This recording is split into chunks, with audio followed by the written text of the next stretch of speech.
A train is running at a speed of 60 km per hour, crosses a pole in 9 seconds. What is length of train? Question की statement में बताया गया है कि एक train 60 kilometre per hour की speed से सफर कर रही है और वो एक पोल को 9 सेकंड्स में क्रॉस करती है। क्वेश्चन की स्टेटमेंट में पूछा गया है कि बताइए ट्रेन की लेंथ क्या होगी। अब हम इस क्वेश्चन को सॉल्व करते हैं। डियर स्टूडेंट्स, ट्रेन की जो स्पीड क्वेश्चन की स्टेटमेंट में दी गई है वो है 60 किलोमीटर पर आवर। इस स्पीड को हम मीटर पर सेकंड में कन्वर्ट करेंगे और उसके लिए हम इसको मल्टीप्लाई करेंगे 5/18 से, तो ये हमें स्पीड हासिल होगी मीटर पर सेकंड। अब हमें स्पीड का फार्मूला पता है, speed is equal to D is divided by T. यहां से हम डी कैलकुलेट करेंगे। डी हमें हासिल होगा स्पीड को जब हम टाइम से मल्टीप्लाई करेंगे, और ये जो डी है यही ट्रेन की लेंथ होगी। वैल्यूज पुट करते हैं। D is equal to speed 60 is multiplied by 5/18 is multiplied by time जो कि है 9। So 9 1s are 9, 9 2s are 18, 2 1s are 2 and 2 30s are 60, and 30 is multiplied by 5 is equal to 150 meters. What is the sum of natural numbers from 201 to 300? Question की statement में पूछा गया है कि 201 से लेके 300 के दरमियान जो नेचुरल नंबर्स आते हैं उनका सम क्या होगा। अब हम इस क्वेश्चन को सॉल्व करते हैं। डियर स्टूडेंट्स, 201 से लेके 300 तक जो नेचुरल नंबर्स आते हैं उनकी सीरीज कुछ इस तरह होगी। अब हम इन सब नंबर्स को ऐड करते हैं तो हमें सम हासिल होगा 201 plus 202 plus 203 plus up to 300। इसको हम देते हैं इक्वेशन 1 का नाम। इसी तरह अब हम इस सीरीज को उल्टा करके लिखते हैं तो हमें हासिल होगा 300 plus 299 plus 298 plus up to 201। इसको हम देते हैं इक्वेशन 2 का नाम। डियर स्टूडेंट्स, अब हम इन दो इक्वेशंस को ऐड करते हैं तो जब हम ऐड करेंगे तो हमें हासिल होगा 2s इज इक्वल टू 300 में जब 201 ऐड होगा तो 501 प्लस 299 में जब 202 ऐड होगा तो ये भी 501 हासिल होगा। इसी तरह 298 में जब 203 ऐड करेंगे तो हमें 501 हासिल होगा। अप टू 300 में जब 201 ऐड करेंगे तो फिर हमें 501 हासिल होगा। तो हम इस सीरीज को लिख सकते हैं 2s इज इक्वल टू, यहाँ से हम 501 कॉमन लेंगे तो हमें हासिल होगा 1 plus 1 plus 1 plus up to 1। So 2s is equal to 501 into, अब इस सीरीज का जो सम होगा वो होगा 100। सो यहाँ से हमें s की वैल्यू हासिल होगी 501 into 100 is divided by 2. So 2 1s are 2, 2 into 50s are 100. So हमें s हासिल होगा 501 is multiplied by 50. So इस सीरीज का जो सम है वो हमें मिलेगा 25,050. A and B can together complete a work in 2 days. If A alone can complete same work in 6 days, in how many days can B alone complete the same work? Question की statement में बताया गया है कि अगर A और B किसी काम को मुकम्मल करें तो वो इस काम को 2 दिनों में मुकम्मल करेंगे। अगर A अकेले इस काम को मुकम्मल करना चाहे तो उसे इस काम को मुकम्मल करने में 6 दिन लगेंगे।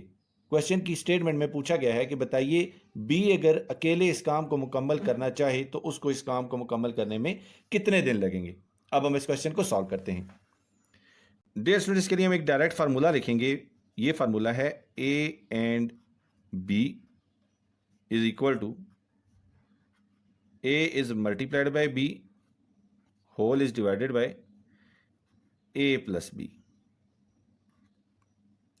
डियर स्टूडेंट्स, ये जो A एंड B लिखा है इसका मतलब ये है कि A और B मिल के इस काम को जितने दिनों में ख़त्म करेंगे, और ये जो A लिखा है इसका मतलब ये है कि A अकेले इस काम को जितने दिनों में ख़त्म करेगा, और ये जो B लिखा है इसका मतलब ये है कि B अकेले इस काम को जितने दिनों में ख़त्म करेगा।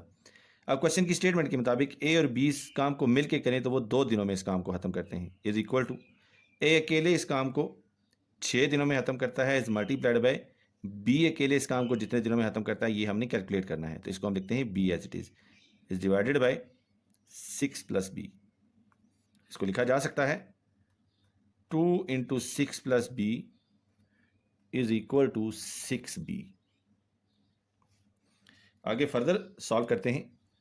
ये हो जाएगा 12 plus 2b is equal to 6b, और इसको लिखा जा सकता है 6b minus 2b is equal to 12। तो हमें जो वैल्यू हासिल होगी वो होगी 4b इज इक्वल टू 12, और b की वैल्यू हमें हासिल होगी 12 is divided by 4 is equal to 3। और क्वेश्चन में हमने ये b सपोज किया था कि b अकेले इस काम को जितने दिनों में ख़त्म करेगा। सो b अगर अकेले इस काम को ख़त्म करना चाहे तो उसको इस काम को ख़त्म करने में लगेंगे 3 दिन। In a class of 60 students, the number of girls is 1/3 of number of boys. Find number of girls and boys in the class.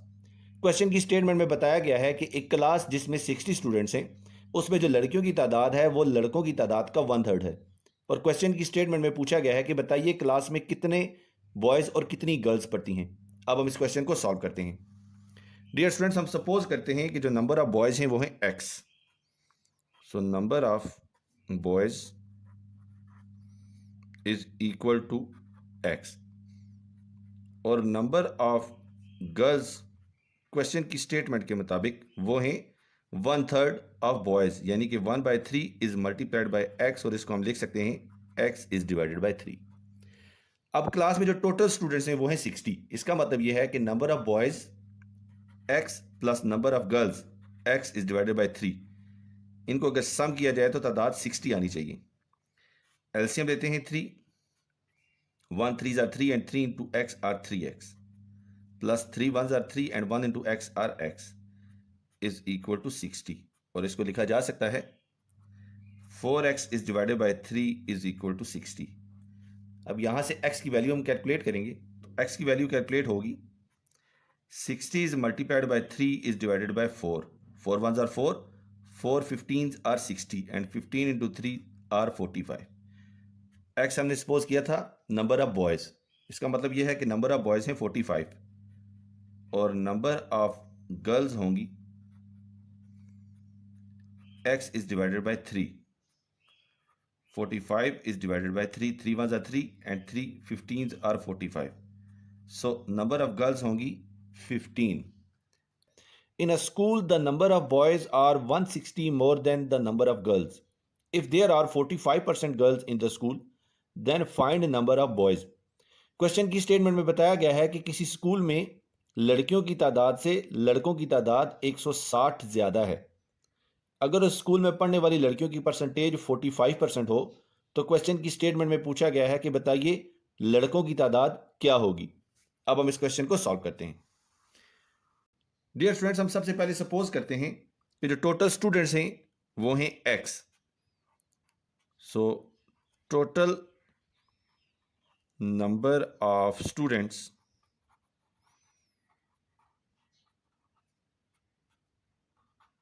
ये हैं x। अब क्वेश्चन की स्टेटमेंट के मुताबिक जो नंबर ऑफ गर्ल्स हैं वो हैं 45% ऑफ टोटल स्टूडेंट, और टोटल स्टूडेंट्स हमने सपोज किया है x, तो ये हो जाएगा 45% ऑफ x। इसको हम लिख सकते हैं 45 is multiplied by x is divided bye 100, और सिंप्लीफाई करके इसको लिखा जा सकता है 9x इज डिवाइडेड बाय 20। अब क्वेश्चन की स्टेटमेंट के मुताबिक जो लड़कों की तादाद है नंबर ऑफ बॉयज़ ये है नंबर ऑफ गर्ल्स, यानी कि 9x इज डिवाइडेड बाय 20, इससे 160 ज़्यादा। अगर हम टोटल स्टूडेंट्स की तादाद कैलकुलेट करना चाहें तो हम इसको लिख सकते हैं टोटल स्टूडेंट्स ये होंगे number of girls plus number of boys के। अब टोटल स्टूडेंट्स हमने सपोज किए हैं x, और नंबर ऑफ गर्ल्स जो हैं वो हमने कैलकुलेट किया था 9x is divided by 20 plus number of boys हमने कैलकुलेट किया है 9x is divided by 20 plus 160। हम इसको लिख सकते हैं x minus 9x is divided by 20 minus 9x is divided by 20 is equal to 160। LCM लेते हैं।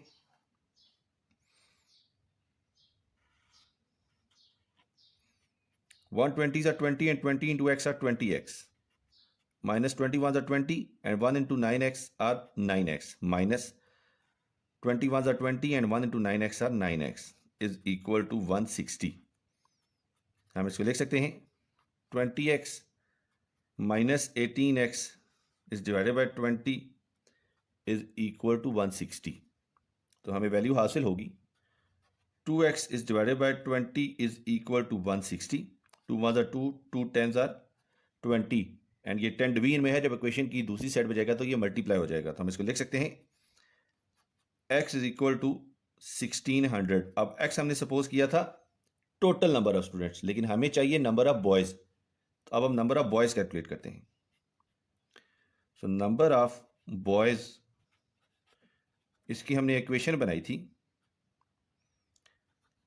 9x by 20 plus 160। एक्स की जगह वैल्यू पुट करते हैं तो हम इसको लिख सकते हैं 9 into 1600 is divided by 20 plus 160। So 20 was 20 and 20 into 80s are 1600 and 80 को जब हम 9 से मल्टीप्लाई करेंगे तो हमें हासिल होगा 720 प्लस 160 और नंबर ऑफ बॉयज हमें हासिल होगा 880। 3 by 5 of total students in a school are girls. If the number of boys is 494, find number of girls. Question की स्टेटमेंट में बताया गया है कि किसी स्कूल में पढ़ने वाले टोटल स्टूडेंट्स की तादाद का 3 by 5 गर्ल्स हैं। अगर उस स्कूल में पढ़ने वाले लड़कों की तादाद 494 हो तो क्वेश्चन की स्टेटमेंट में पूछा गया है कि बताइए लड़कियों की तादाद क्या होगी। डियर स्टूडेंट्स, अगर किसी स्कूल में पढ़ने वाली लड़कियों की तादाद टोटल स्टूडेंट्स का 3 by 5 हो तो उसी स्कूल में पढ़ने वाले लड़कों की जो तादाद होगी वो टोटल स्टूडेंट्स का 2 by 5 होगी। अब हम इस क्वेश्चन को सॉल्व करते हैं। डियर स्टूडेंट्स, जो लड़कियों की तादाद है वो है 3 by 5 ऑफ टोटल स्टूडेंट्स।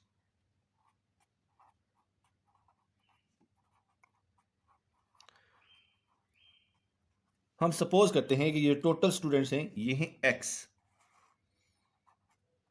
और क्वेश्चन की स्टेटमेंट में हमने लड़कों की जो तादाद डिफाइन की है वो है 2 by 5। तो 2 by 5 ऑफ टोटल स्टूडेंट्स यानी कि 2 by 5 of x is equal to 494। तो हम इसको लिख सकते हैं 2 by 5 is multiplied by x is equal to 494 और हमें जो x की वैल्यू हासिल होगी वो होगी 494 is multiplied bye 5 and divided by 2। हमें जो x की वैल्यू टोटल स्टूडेंट्स की तादाद हासिल होगी वो होगी 1235। लेकिन क्वेश्चन की स्टेटमेंट में उन्होंने हमसे लड़कियों की तादाद पूछी है, number of girls. So number of girls होगा 3 by 5 ऑफ टोटल स्टूडेंट्स। तो टोटल स्टूडेंट्स की तादाद है 1235।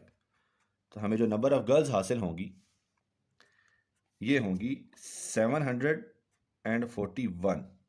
A man spends 1 by 3 of his income on food, of the rest 1 by 4 on house rent and 1 by 5 on clothing. He still has rupees 1760 left. What is his income?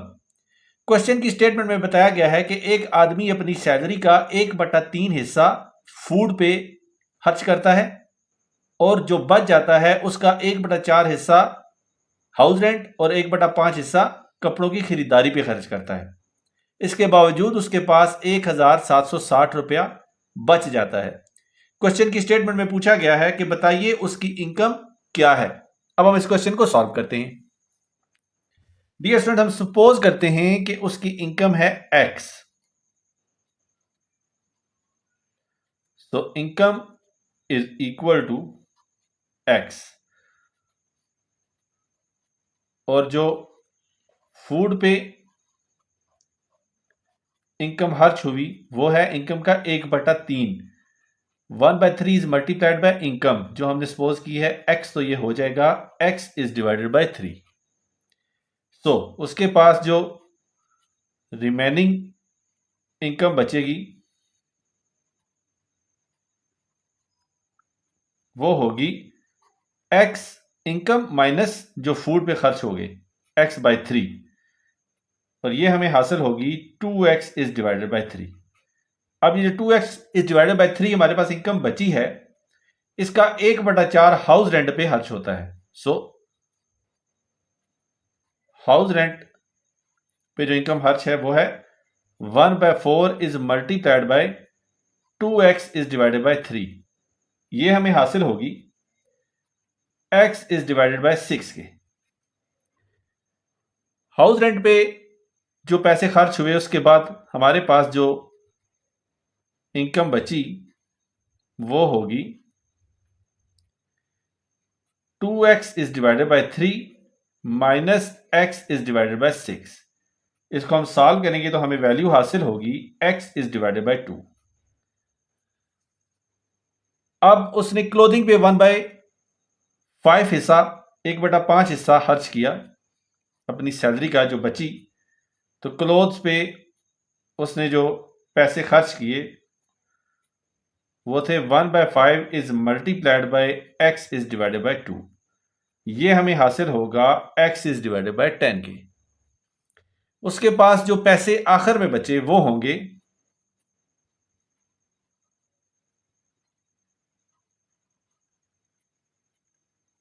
x/2 minus x is divided bye 10। ये हमें हासिल होगा 2x is divided by 5 के। लेकिन question की statement के मुताबिक जब सारे खर्चे हो जाते हैं तो उसके पास फिर भी 1760 रुपए बचे हैं। सो ये जो रिमेनिंग है ये है 1760 is equal to 2x is divided by 5। तो यहां से हमें x की वैल्यू हासिल होगी 1760 is multiplied bye 5 is divided bye 2। सो हमें x की वैल्यू इस एक्सप्रेशन को सॉल्व करने के बाद हासिल होगी 4400। डियर स्टूडेंट्स, हमने x सपोज किया था इनकम ऑफ मैन, जो हम कैलकुलेट कर चुके हैं, ये है 4400 रुपए। A and B can together complete a piece of work in 4 days. If A alone can complete same work in 12 days, in how many days can B alone complete the work? Question की statement में बताया गया है कि अगर ए और B किसी काम को मिल के करें तो उनको उस काम को मुकम्मल करने में 4 दिन लगते हैं। अगर ए अकेले उस काम को मुकम्मल करने की कोशिश करे तो उसको 12 दिन लगेंगे। क्वेश्चन की स्टेटमेंट में पूछा गया है कि बताइए बी अगर इस काम को अकेले मुकम्मल करना चाहे तो उसको कितने दिन लगेंगे। अब हम इस क्वेश्चन को सॉल्व करते हैं। डियर स्टूडेंट्स, अगर हम ये देखना चाहें कि ए और बी मिल के इस काम को कितने दिनों में मुकम्मल करेंगे तो उसके लिए फार्मूला इस्तेमाल होगा ए एंड बी। इस काम को अगर मिल के मुकम्मल करना चाहें तो इसके लिए जो फार्मूला इस्तेमाल होगा वो होगा ए जितने दिनों में काम को मुकम्मल करता है इज मल्टीप्लाइड बाय बी जितने दिनों में इस काम को मुकम्मल करता है इज डिवाइडेड बाय ए जितने दिनों में इस काम को मुकम्मल करता है प्लस बी जितने दिनों में इस काम को मुकम्मल करता है। अब क्वेश्चन की स्टेटमेंट में उन्होंने हमें ए और बी इस काम को 4 दिनों में मुकम्मल करते हैं काम बताया है, तो हम यहाँ पे पुट करते हैं 4 इज इक्वल टू ए अकेले इस काम को 12 दिनों में मुकम्मल करता है इज मल्टीप्लाइड बाय बी। हमने कैलकुलेट करना है कि बी कितने दिनों में मुकम्मल करेगा, is divided by 12 plus B. तो हम इसको लिख सकते हैं 4 into 12 plus B is equal to 12b। Further solve करते हैं। 4 into 12 are 48 plus 4 into B are 4b is equal to 12b। So 48 is equal to 12b minus 4b. तो हमें हासिल होगा 8b is equal to 48 and b is equal to 48 is divided by 8 और ये बनेगा 6 days. Dear students, B को अकेले इस काम को मुकम्मल करने में 6 दिन लगेंगे. Zahir can do a work in 80 hours.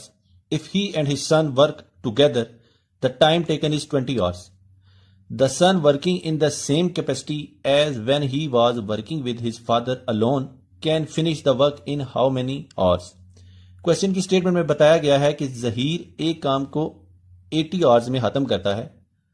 अगर उसका बेटा भी इस काम में शामिल हो जाए तो तब इस काम को खत्म होने में 20 घंटे लगते हैं. और क्वेश्चन में पूछा गया है कि अगर बेटा अकेले ये काम करे तो बताए उसको इस काम को करने में कितने घंटे लगेंगे. अब हम इस क्वेश्चन को सॉल्व करते हैं. सबसे पहले हम ये सपोज करते हैं कि जो बेटा है वो अकेले इस काम को x आवर्स में खत्म करेगा. Son can finish the work alone. ये x आवर्स में इस काम को कंप्लीट करेगा. अब यहां पे एक डायरेक्ट फार्मूला अप्लाई करूंगा मैं. उस फार्मूले की स्टेटमेंट कुछ इस तरह से होगी. Zaheer and son together finish the work in hours is equal to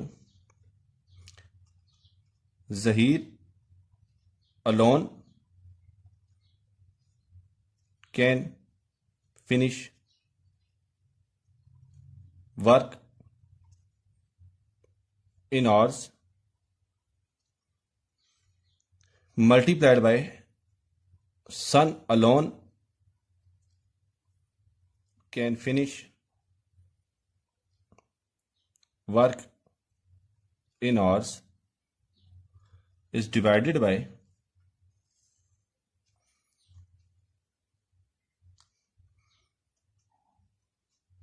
Zahir alone can finish work in hours plus son alone can finish work in hours.